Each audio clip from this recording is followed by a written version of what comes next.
Hello, it's 5 p.m. local time here in Warsaw. I'm Maciej Mikos and you're watching World News. And let's start with breaking news straight from Lithuania. 4 American soldiers went missing after a military drill at Lithuania's Pabradė training area. The Lithuanian Ministry of Defense and U.S. Embassy in Vilnius have confirmed. The troops were stationed in Lithuania and were taking part in a tactical training exercise at the General Silvestras Žakauskas training ground in Pabradė, some 10 miles from the border with Belarus. The U.S. Army, Lithuanian Armed Forces and local law enforcement officials are searching for the missing soldiers. According to sources quoted by Lithuania's public broadcaster LRT, it is believed the soldiers may have died. At the time of this report, Lithuanian authorities have refused to comment further on the case.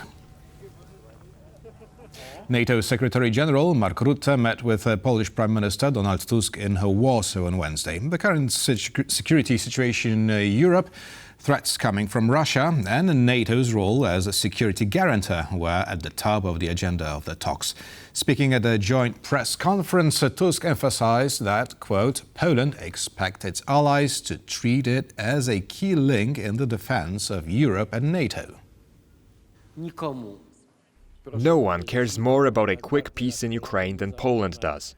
But we know that this peace must come with a guarantee of the full sovereignty of Ukraine. Only a sovereign Ukraine, only a just peace will give us all a sense of security. We say this not only because solidarity is a Polish specialty, or because we have been helping Ukraine from the very start of the war.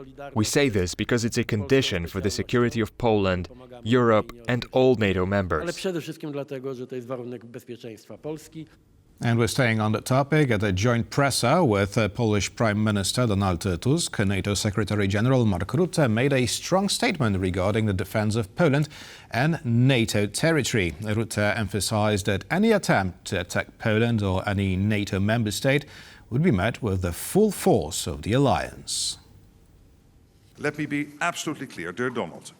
When it comes to the defense of Poland and the general defense of NATO territory, if anyone were to miscalculate and think they can get away with an attack on Poland or on any other ally, they will be met with the full force of this fierce alliance.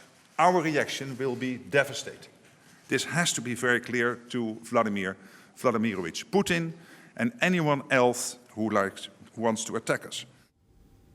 Swedish authorities have announced plans to spend an additional $30 billion on armed forces over the next decade to shore up its defense as the newest member of NATO. With this decision, the Nordic country would be dedicating 3.5% of its GDP to defense by 2030, compared to the previous target of 2.6%. Prime Minister Ulf Kristersson said that his country has, quote, a completely new security policy situation and practice since Russia's invasion of Ukraine, but also with a very large uncertainty with the transatlantic relationship, end of quote. European nations, with Germany in the lead, are fortifying their defense capabilities to counter the increasing risk of a confrontation with Russia, while the US, under the Trump administration, is pulling further away from the European security. The European Commission recently proposed a plan to free up 800 billion euros in defense spending over the next 4 years to deter Russian aggression and to help Ukraine. The government of Denmark has announced it will expedite drafting women into the armed forces. The updated timeline now sees women joining the ranks next year rather than January 2027, as the original plan envisioned.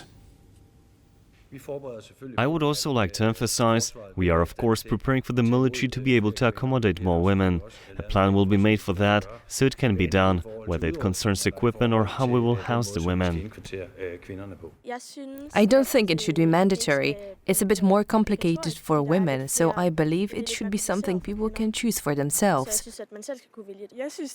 I think it's fine if it's mandatory, as long as there is a choice of whether to do it or not. For some, it can be a good break to do military service. It could be a good experience and you'd learn something, but yeah, I'm not interested in war. Authorities in Slovakia have declared a state of emergency in response to an outbreak of foot and mouth disease.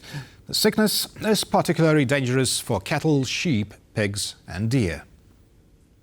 These trucks are hauling culled animals to a cremation facility. Their culling was necessary due to several outbreaks across Slovakia. The spread of the disease prompted the government to introduce a nationwide state of emergency. We need to coordinate not only the police force, firefighters and rescue services, but also our military, and our volunteer firefighters will be involved as well. To contain the spread of the disease, authorities have culled more than 2,000 cattle and established disinfection mats at border crossings. Alongside the safety measures, Slovakia has also turned to vaccines from Germany. We want to use it in the case of these cattle that are already infected, as we want to reduce the scale of infection and prevent any more spread. It's not easy. Actually, with this number of livestock, killing them and removing them in the normal way would take an awfully long time. Foot and mouth disease is likely to have reached Slovakia from Hungary. Some small border crossings between Slovakia and Hungary have been closed to contain the spread of the disease. It is not dangerous to humans, but causes very serious economic damage to livestock. Infected animals cannot be treated, so if even one animal on a farm becomes infected, all cloven-hoofed animals must be culled. Slovakia is the third European country after Germany and Hungary to have reported cases of foot and mouth disease in recent months. Armenia's parliament has officially passed a law to begin the country's long-awaited process of joining the European Union. The legislation, which follows a public petition, marks a significant shift in Armenia's foreign policy as it seeks to strengthen ties with Brussels while reducing its reliance on Moscow, its longtime ally.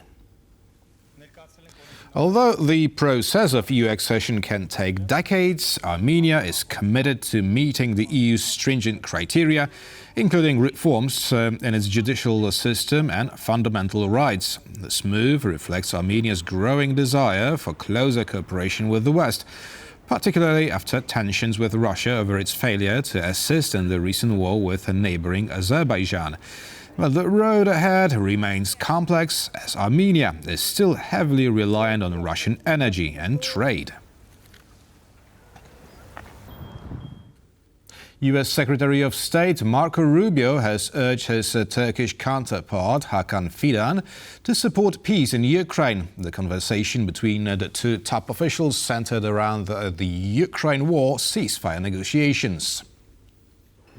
The talks in Washington also touched upon peace efforts in Armenia and Azerbaijan, as well as the domestic situation in Turkey, over which Rubio expressed concern. The Turkish official's two-day visit is reportedly set to serve as a platform to discuss a potential lifting of U.S. sanctions on Turkey. During his first term, U.S. President Donald Trump slapped sanctions on Turkey after the country bought anti-aircraft and anti-missile systems from Russia.